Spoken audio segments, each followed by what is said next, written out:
xafladani oo ka dhacday magaalada Muqdisho ayaa waxaa lagu soo dhaweynayay madaxweynaha Jubbaland Axmed Faarax Ducaale oo dhawaan soo gaaray magaalada Muqdisho. madasha xafladani ayaa waxaa ka soo qayb galay qaybaha kala gedisan ee bulshada deegaanada Jubbooyinka iyo gobolka Gado. soo dhaweyn kadibna waxaa dadkii madasha ka hadlay ay wada qireen in ay u baahan yihiin in ay dib ugu laabtaan guryahoodii kuwaas oo ay sababo ammaanka la xiriira ay uga soo qaxeen. Jubbaland State, Sodo, welcome Sodo, Allah ku keenay gacantan ku qabanayna korban ku qaadayna garabkaagan taagana shacabkii Soomaaliyeed oo dhan dhamaantiisa rag iyo haween in roola dhamaantood garabka naga tahay. waxaan aad iyo aad aan ugu mahadnaqayaa dadka ka soo qayb galay shirkan oo maanta rabo in guryahooda tagaan kana tashanayo aayahooda siday u tagi lahaayeen aad baan ugu faraxsanahay.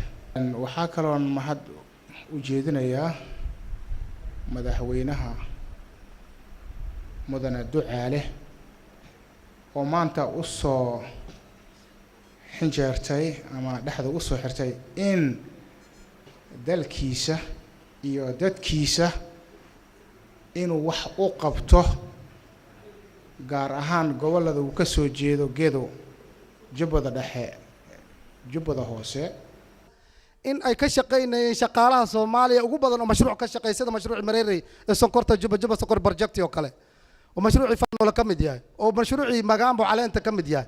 marka boqolaal mashruuc oo laga bilaabay meeshaas ayaa waxa ku diirsaday dadweyne Soomaaliyeed oo fara badan. marka dadka halka isagu yimid oo matalaya dadka Jubbaland State waxaan idinka codsanaynaa in madaxweynaha la taageero. muxuu ahaa bulshadii wacyigelin baa socotay, dadkii deegaanka deganaa oo biyuur ah ayaa isu yimid, waxay sameysteen maamul goboleed la yiraahdo Jubbaland State. way noo soo agaasimeen maamulkeeni wuxuu ku dhismi doonaa deegaanka dhexdiisa sida hadda noo qorsheysan ugaas Yacquub uu ka dhawaajiyay. maalmaha soo socda waxaan ku sii wajahanahay Jubbooyinka cidii ogolaan lahayd cidii dagaalada ugu horeyma ayay u taala dagaal ma rabno ummaddu waxaan ugu yeeray nabadgelyo. madaxweynaha Jubbaland Dr. Axmed Faarax Ducaale oo madasha hadal dheer ka jeediyay ayaa ka sheekeeyay kheyraadka dabiiciga ah ee ay leeyihiin gobolada Jubbooyinka ee dalka Soomaaliya. waxa ah laga maarmaan ummad waliba ee dunida ku dhaqan inay iyadu isku tashato. waa laga maarmaan hadda saacadan la joogo iyo waqtigan xilliga aynu marayno inaanu kaashano adduun weynaha beelaha adduunka inay gacanna siiyaan, balse ujeedadayada hoose ee muqaddaska ah waa inay ahaato inaanu aaminsanahay inaan isku filannahay annagu gooni ahaan Jubbooyinka haddaanu nahay oo ah gobolada Soomaaliyeed ee caanka ku ah inay yihiin meesha nolosha Soomaaliyeed ka soo baxdo sidii ay ahaan jirtay taariikhiyan halkii inaanu ku laabanno ayaanu doonaynaa Soomaaliya oo dhan aanu quudino.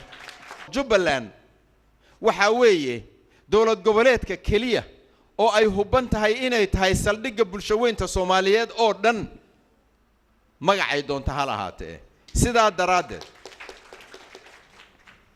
daraadeed ayay Jubbaland waxay tahay halkii aanu ka aas-aasi lahayn dib u dhiskii qarannimadii Soomaaliyeed ee baaba'day. Jubbaland waxay u istaagtay in ay qarannimadii Soomaaliyeed dib u soo celiso.